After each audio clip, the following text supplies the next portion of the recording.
biotechnology, genetically modified, GMO crops. These are terms that mean different things to different people. Sustainability is a key issue for U.S. soybean growers who hope to pass their operation on to the next generation. That's why they turn to tools and technologies that ensure success so that the family farm will remain profitable. For American farmers, biotechnology is a proven tool that has helped improve crop quality, reduce use of crop protection chemicals, increase yields at harvest, and in the near future will provide consumer-desired health benefits like heart-healthy oil. But many people in other countries and regions have a different view and often a negative perception of biotechnology on the farm. At the moment, the public see biotechnology, well, specifically the words genetic modification, as a true enemy to themselves. The way that genetic modification was introduced to the UK has really set the public against it. In France and in Europe, it's very complicated to speak about biotechnology because there are a lot of people who don't know what is biotechnology. It's a very critical view because there hasn't been done a lot of communication since GMO was developed.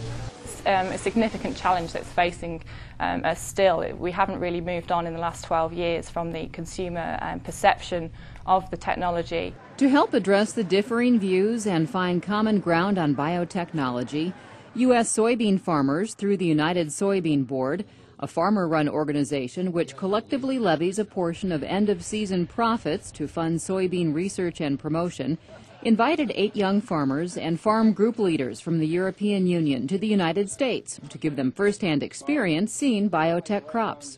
I think actually getting EU farmers and people from industries over there coming across and seeing things and learning more about it is the main value in it, and actually getting us to experience things with it.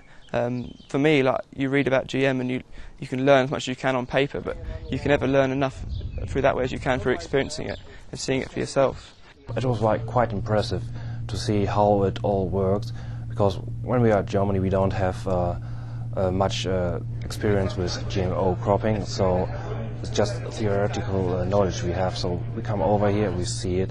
It was good to talk to the people, to the farmers who actually do it for almost 10 years now. The goal really was to network with them and show them the opportunities and the benefits that existed. Well, I was happy to see the diversity of the individuals that did decide to accept the invitation and attend.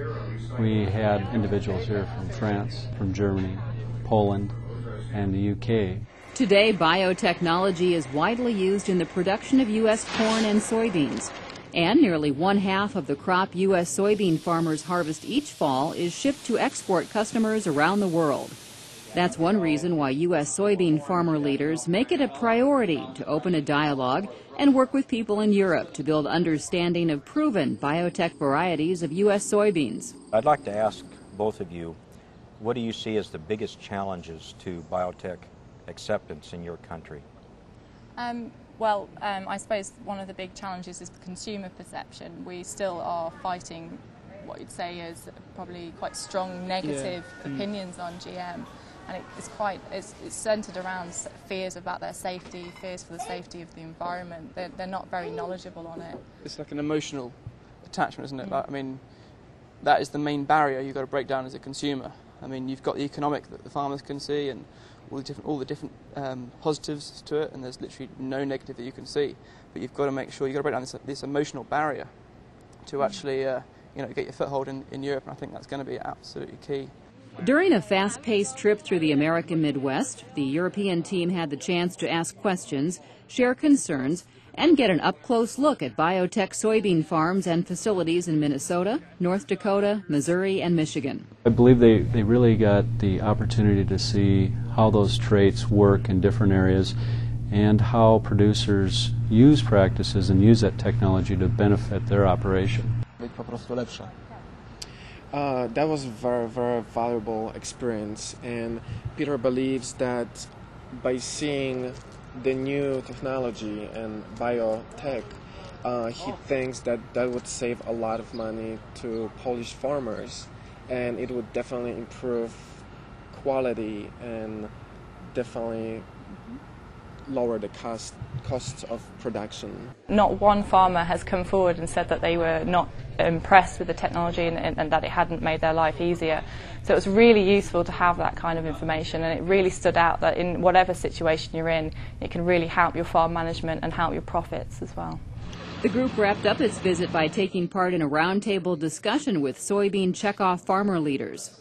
Both sides exchanged ideas and information about all of the challenges and issues surrounding biotech crops. In light of the need for the greater understanding of biotechnology and how it can be employed to help boost yields, address environmental issues, and enhance rural economies, the Biotech Initiative, through USB, invested funding to co-host this team of European producers on a tour of select agricultural sites. You can live in a bubble in the UK where you think everything is just normal crops, never any biotechnology existing. I mean, we knew that you guys had it over here, but I don't think any of us realised the scale or the extent to which it's used, and it's just been so breathtaking to see it on every single farm that we've visited. We had a lot of people in Europe telling us fairy tales, like Greenpeace and other NGOs, and they tried to tell us for 10 years, and everybody believes in those. I call it fairy tales because it's only emotional.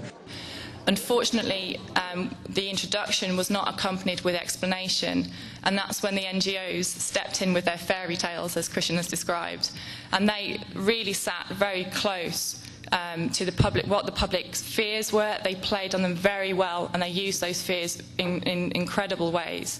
So that is what we are now. We've got 10 years of that being built up and being deep-seated in the consumer psyche. So it's something that's quite significant to overcome. The European team agreed the visit proved a success and recommended bringing more groups to the U.S. to learn the facts about biotech as new soybean varieties start reaching the marketplace. It enabled us to discover U.S. agriculture and to meet U.S. farmers and to share a way to work in the fields. Yes, that was very good. And we discovered also the soybean, because in our area no farmers have soybeans in their fields. It's the best thing if you have seen it and you can talk about what you have seen. So I think the people believe you more if you say, I see that, I talk to them. I really agree that it was a very good opportunity, and it was fantastic that it was given to us as European producers, and it means we can go back with real experience to our own countries and also into Brussels and actually talk about the practical things we have seen. I believe it paid off well. It gives us the ability to showcase how that technology and those traits, they're going to take that back and they're going to share that information. They've seen it firsthand. It's no longer anecdotal.